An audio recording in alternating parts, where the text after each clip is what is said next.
소녀경 읽기 목차 중 중간 부분에 아홉 얕음 구 천과 하나 깊음 천인가 소녀가 말한다. 상대를 다룰 때는 경미 상대 보기를 마치 집안의 기와장이나 돌멩이 보듯 하고 자신을 볼 때는 금이나 옥을 보듯 중요시해야 합니다. 만약 쾌감을 느껴 몸부림치면 빨리 상대방에서 벗어나야 합니다. 여성을 다룰 때는 썩은 말고삐를 잡고 말을 다루듯 날카로운 칼날이 있는 구덩이에 빠질까 염려하여 조심하듯 주의해서 정액을 아낄 수 있어야 수명 또한 무궁할 수 있습니다. 소녀가 황제에게 말했다. 여자와의 어울림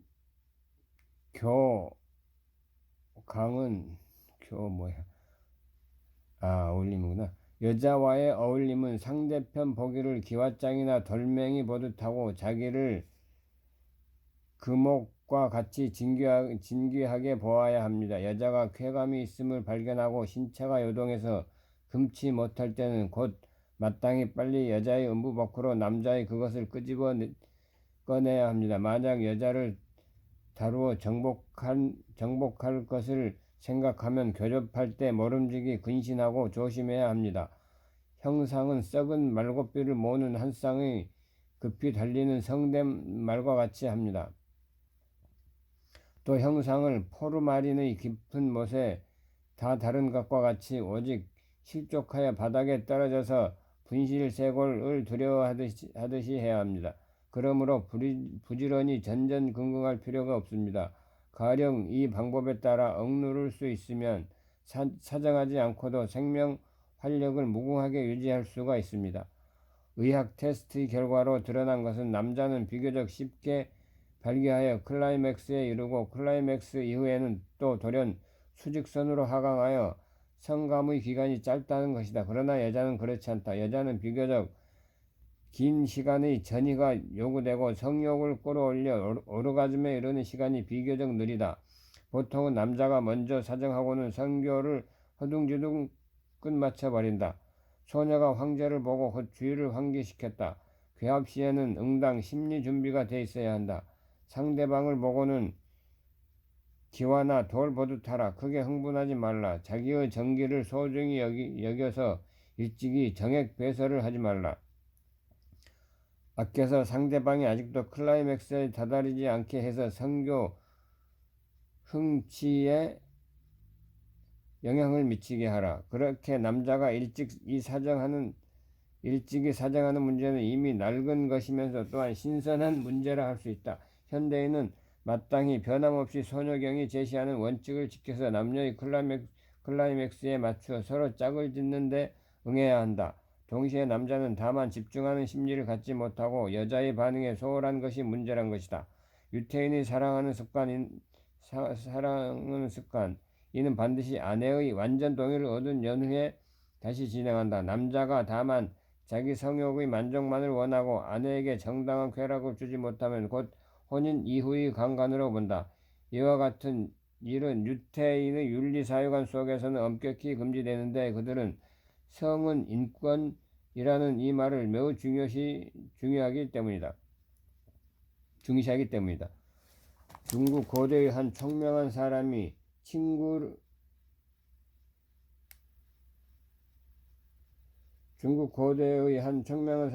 친구를 이용해서 교합 전의 성감의 전이동작을 배양해냈다. 침구의 원리는 14경락의 방제 노선에 근거하여 머리를 자극하여 예기하는 효과에 이르게 하는 것이다. 가령 피차의 신경계통을 자극하여 여자를 애무하면 여자의 춘정이 일어나게 하고 성감을 높여서 클라이맥스에 이르게 하는 목적을 달성할 수 있다. 옛사람의 방중술의 애무 기교는 이 손가락 끝에서부터 어깨에 이르기까지 가운데 발가락 끝에서 대퇴부에 이르기까지 피차 가볍고 느리게 애무한다. 발은 먼저 엄지발가락 및 둘째 발가락에서 시작하여 이후에 점차 아래로 향해 머뭇거린다. 대퇴부의 신경말초는 위로부터 아래로 분포해 있기 때문이다. 손은 하나는 가운데 손가락에서부터 시작하여 식지와 무명지에 미쳐서 두 손가락을 서로 마찰한다. 둘은 손가락을 서로 마찰한다. 손등을 마찰하지 않고 후진하여 손바닥으로 나아가고 손바닥으로부터 위로 올라가면서 머뭇거리고 네 손가락을 사용하여 팔의 안쪽을 온 마음으로 애무하고 점차 어깨로 올라간다. 손과 다리의 애무 동작을 완전히 마친 후 왼손으로는 여자의 등허리를 꽉 껴안고 오른손으로는 다시 여자를 향하여 바로 성감대의 애무가 중요하다. 동시에 입맞춤을 진행한다. 입맞춤은 순서에 의해서 진행해야 한다. 먼저 이마에 키스한다. 남자는 입술로 상대방의 목과 목 부분과 젖꼭지를 빨고 아울러 이빨로 귀를 가벼이 씹는 등의 여자의 민감한 성감대를 자극한다. 위에서 기술한 과정을 거쳐서 여자의 신체의 중요한 부위를 충분히 애무한 정도에서 다시 천천히 9 얕음과 하나 깊음 혹은 8 얕음과 2 깊음의 교합 방식을 천천히 진행하여 상대방이 충분히 쾌감을 느끼게 하고 매우 만족한 모습을 나타내게 한다. 비록 서양의학은 해부 생리학적 원리에 근거하여 선교 전에 반드시 상당한 시간을 들여 성감대를 애무해야 한다는 것을 알고 있다. 그러나 이는 중의의 침구 원리보다 훨씬 못 미치며 기능 생리학적 방식보다 유효하지 못하다. 전술한 방식을 생각하건대 온 마음을 기울여 여자의 경락을 애무하기 때문에 곧 상대방의 감흥이 언제나 예민하고 빠르면서도 자연적이다. 새 속에 이르는 9번 얕게 1번 깊게 오른쪽 3번 왼쪽 3번 뱀장어가 여우를 따라 올라가듯 거머리가 논에서 헤엄치듯 나아간다. 이 16자는 남자가 교합할 때 응당 갖춰야 하는 기교를 충분히 묘사했다. 그 가장 중요한 목적은 남자 스스로 이지적으로 억제하여 가능한 여자를 쾌락하게 하여 설정하는 것을 피면할 것을 가르치는 데 있다. 남자의 그것을 얕게 9차례 진입시켜 여자의 춘정을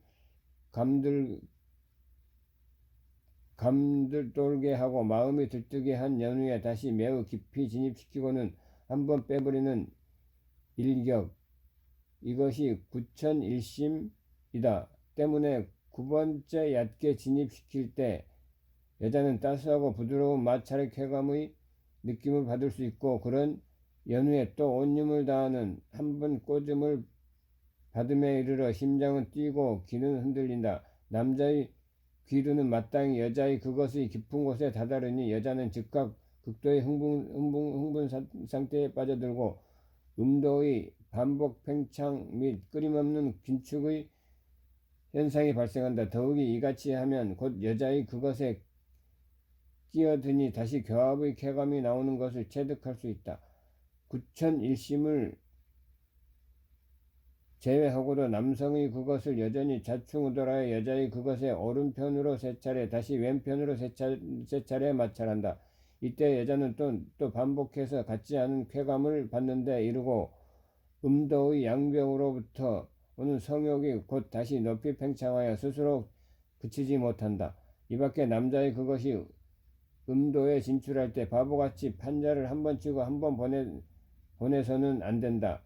반드시 뱀장어가 헤엄쳐 나가듯 가로로 향하여 신체를 마주 움직여 여자의 음도 양벽이 모두 남자의 그것의 충돌을 받아 이루는 것을 느낄 수 있게 해야 한다. 혹은 음부에 진출할 때 전벌레가 달리는 길과 같은 현상을 채용하여 한 번은 위에 한 번은 아래로 신체의 가로로부터 맞잡고 나아간다. 이같이 하면 음도의 상하가 처져서 남자의 그것이 삽입해서 마찰되는 쾌감이 이르는 것을 느껴서 끝내는 신혼이 전도되어 쾌락을 지탱할 수 없는 오르가즘에 이른다. 중국 수당시에 오래된 한 책이 있으니 곧 옥방 비결이다. 그 서기 기록에 8번 얕게 2번 깊게 삽입한다. 죽어서 가고 살아서 돌아온다. 오른쪽으로 가고 왼쪽으로 간다. 9번 얕게 삽입하고 1번 깊게 삽입함도 좋은 것이다. 8번 얕게 삽입하고 2번 깊게 삽입하는 것도 좋은 것이다 라고 했다. 모두가 방법은 다르지만 결과는 같다는 것이 가리키는 것은 성교의 운율이다. 동시에 깊이 삽입하는 횟수를 제한했으니 매우 특수한 예를 제외하고 여자는 거의 몇 차례의 삽입이 필요하다. 모두가 음도의 가장 깊은 데 닿아야 한다. 그 때문에 몇 차례 모두 깊이 삽입한다. 그러한 강렬한 쾌감이 극히 쉽게 성감적 마비를 이르게 하니 저도 모르게 도리어 재주 피우려다 이를 망친다. 꼭 마치 등 위의 가려운 것을 긁는 것을 동경하는 것과 같다. 만약에 힘쓰기가 과하고 차례 수가 또 매우 많으면 매우 쉽게 동통의 최후 결과를 초래한다. 죽어서 가고 살아서 돌아옴. 이는 남자의 그것이 반드시 여자의 그것 안에서 내벽의 꿈틀거려 오그라듦과 온도의 자극을 받아서 쉽게 저도 모르게 설정하게 된다. 이 때문에 남자의 그것이 감동하여 단단해짐을 발견할 때 반드시 즉각 곧 음도에서 뽑아냈다가 조금 연해진 후에 다시 삽입한다. 이것을 이른바 죽어서 가고 살아서 돌아온다는 것이다. 약함을 의심하나 뜻은 강하다는 뜻이다. 우왕좌왕은 남자의 그것이 음도 안의 양벽을 서로 마찰함을 가리킨다. 옥방비결 소녀경이 소유하는 성에 대한 고전적 원칙은 변함없이 의학계의 일치된 주장인 것이다. 남자가 만약 위법을 살펴서 평소에 단련하면 반드시 교합의 지속력을 증강할 수 있다. 곧 단지 부부간의 매우 친밀한 정의 긴 활락뿐만 아니라 남편이 더욱 씩씩한 정력을 지닐 수 있으니 백전백승할 수 있는 것이다. 양생과 연기.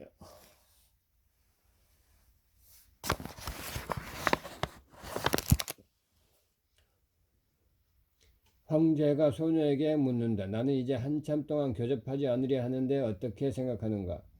소녀가 답한다. 옳지 않은 생각입니다. 천지에는 열리고 닫힘이 있습니다. 음양에는 베풀고 변화함이 있습니다. 사람은 음양을 본받고 내시에 따르는데 이제 교접하지 않으려 하시면 신기가 널리 퍼지지 않으면 음양이 닫다 막힙니다. 무엇으로서 스스로를 보호하겠습니까? 연기를 자주 행하여 낡은 길을 내보내고 새로운 길을 받아들여 스스로를 도와야 합니다. 남자의 그것이 움직이지 않으면 안진뱅이가 되어 집안에서 죽게 됩니다. 때문에 일상으로 행하기 위해서는 응당 도인을 행해야 합니다. 발동할 수 있는데 또 교접하지 않는 자는 어떻게 환정보익하고 장생의 도를 문문할 수 있겠습니까?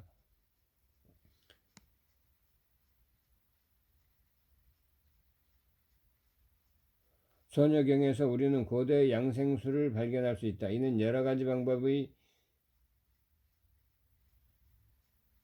총합이다. 아울러 백편에서 잡은 종은 더욱이 백편에서 잡은 일종은 더욱이 이 방중술이다. 반드시 그 밖의 양생 방법을 배합해서 여러 분야를 같이 진행하여 바야흐로 얘기되는 효과에 이를 수 있는 것이다. 소녀가 가르치는 것은 도인법과 연기법을 숙련한 후 신진대사가 자연히 통창하여 막힘이 없게 하고 다시 환정법을 더해서 전기가 몸 안에 저장되어 있게 하여 신체가 건강하고 활력이 있게 하여 연전 익수할 것을 바라는 것이다. 중국은 매우 이른 시기에 허다한 양생과 장수의 방법이 있었다. 청명한 사람이 각종 장수하는 동물의 생활 방식과 음식 습관 및 성교 방법을 연구한 결과 결정체가 되어서 각종 같지 않은 양생술을 이루었다. 도인, 연기, 태식, 벽곡, 시기, 방중술 등등과 같은 것이 그것이다. 소녀경은 방중술이 하나다. 그 본받음의 어려움으로 말미암아 줄곧 제왕과 귀족 계층이 진장하던 비결이다. 그 공효는 사람으로 하여금 쾌락과 장수를 누리게 하는 것이다. 아이고 졸려. 오늘은 여기까지.